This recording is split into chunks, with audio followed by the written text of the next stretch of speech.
Raise the issue of color of skin. In 1954, the U.S. Supreme Court, Brown versus Board of Education, desegregated all our public schools. In 1964, civil rights laws giving full equality to black Americans. And yet it wasn't until 1978 that the Mormon Church decided to allow blacks to participate fully. Here's the headlines in the papers in June of '78.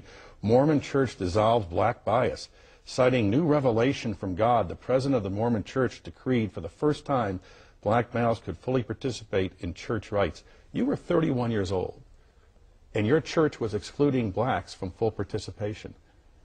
Didn't you think, what am I doing, part of an organization that is viewed by many as a racist organization? I'm very proud of my faith, and it's the faith of my fathers, and I certainly believe that it is a faith, well, it's true, and I love my faith. And I'm not going to distance myself in any way from my faith.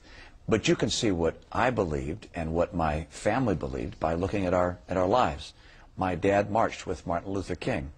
My mom was a tireless crusader for civil rights. You may recall that my dad walked out of the Republican Convention in 1964 in San Francisco, in part because Barry Goldwater, in his speech, gave my dad the impression that he was someone who was going to be weak on civil rights. So my dad's reputation, my mom's, and my own has always been one of reaching out to people and not discriminating based upon race or anything else.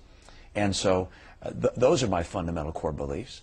And I was anxious to see a change in my church. I can remember when I heard about the change being made. I was driving home from, I think it was law school, but I was driving home, going through the Fresh Pond Rotary in Cambridge, Massachusetts. I heard it on the radio, and I pulled over and literally wept.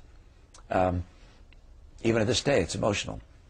And so it's very deep and fundamental in my life and my most core beliefs that all people are children of God.